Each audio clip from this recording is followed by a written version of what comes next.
ఓం శ్రీ మహాగణాధిపతయే నమః. ఓం శ్రీ గురుభ్యో నమః. ఓం నమశివాయ. మార్కండేయ పురాణంలో లక్ష్మీదేవి యొక్క పాదాది అష్టస్థానముల ఫలితాల గురించి తెలుసుకుందాము. ఓ దేవతలారా, దైవయోగమున మహాలక్ష్మి రాక్షసుల శిరంబున ఉన్నది. ఆ రాక్షసుల చేత 7 స్థానములు దాటినవి. పాదస్థితి యందు మహా ఐశ్వర్యము కలుగును. తొడలయందు వివిధ వస్త్రములనిచ్చును. గుహ్యస్థానమందు కళత్ర సంపద కలుగును. క్రోడు స్థలగతంబైన సంతాన సౌఖ్యంబు కలుగును.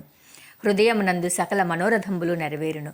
కంఠంబున ప్రవేశించిన భూషణ ఐశ్వర్యంబులను, బంధు సమాగంబును, సకల విద్యా సంపదలు, మృష్టాన్న లాభము కలుగును. ముఖమున శ్రీదేవి పొందనేని కవిత్వ సంపద కలుగును. శిరంబున ఉన్న శ్రీ మహాలక్ష్మి ఆయువు ఐశ్వర్యములను నశింపచేయును. ఇప్పుడు శ్రీ మహాలక్ష్మి రాక్షసుల శిరంబున నివసించి ఉన్నది.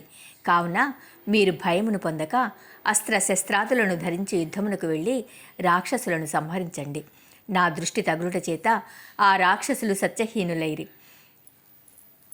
పరదారాశక్తి వలన క్షీణపుణ్యులై ఆయుర్దాయహీనులైరి అని చెప్పగానే దేవతలు యుద్ధ సన్నద్ధులై రాక్షసుల మీదకు యుద్ధమునకు వెళ్ళారు. దేవతలు రాక్షసులతో యుద్ధమునకు రాగానే శ్రీ మహాలక్ష్మి దత్తాత్రేయుని వద్దకు వచ్చెను. దేవతలు రాక్షసులను సంహరించి నిశ్శేష శత్రులై స్వర్గలోకమును ఆక్రమించుకుని 3 లోకములను సుఖంగా పరిపాలించుచుండెను.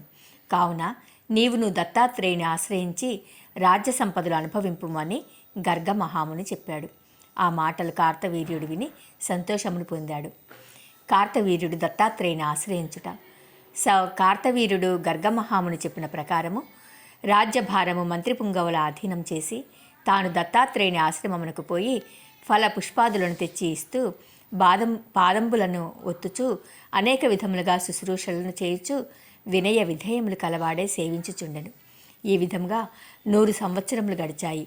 ఈ విధముగా ఉపచారములను చేయుచున్న కార్తవీర్యార్జును చూసి దత్తాత్రేయుడు, ఓ రాజనందన, నేను సురాపానాది ఆసక్తుడను, స్త్రీలోలుడను. ఈ నారీరత్నము రెప్పపాటు కాలమైనను నన్ను విడిచి ఉండదు. నేను దూషితుడను, ఇతరులకు ఉపకారం చేయువాడను కాను. నీవు నన్ను ఆశ్రయించిన ఫలితం లేదు, మరి ఒకని ఆశ్రయించిన ఫలితమును పొందవచ్చును. పొమ్ము పొమ్ము అని పలికెను. ఆ మాటలు కార్తవీర్యార్జుడు విని గర్గమహాముని చెప్పిన వాక్యములను తలుచుకొని వినయంబున దత్తాత్రేయుని పాదంబులు పట్టుకొని, అయ్యా మునికులోత్తమ, నన్ను మాటల చేత మోసమును చేయుచున్నావు. ఈ దేవి లోకమాత అయిన ఆది మహాలక్ష్మి. నీవు మహావిష్ణుడవు, నన్ను కాపాడగల సమర్థుడవు. నీవు కాక నన్ను ఇతరులు ఎవ్వరునూ రక్షింపలేరు అని బదులు చెప్పాడు. ఆ మాటలకు దత్తాత్రేయుడు ఆనందం పొంది, నీ వచనములు యథార్థములు, నేను సంతోషమును పొందాను. నీకు కావలసిన వరంబులను ఇచ్చేదను, కోరవలసిందే అని చెప్పాడు. కార్తవీర్యుడు ఆ వచనములను విని మహానందం పొంది ఇలా పలికాడు. ఓ దత్తాత్రేయ మహాముని, నేను సకల భూమండలమును పరిపాలనం చేయగల సామర్థ్యం కలుగునట్టులా ఉన్ను.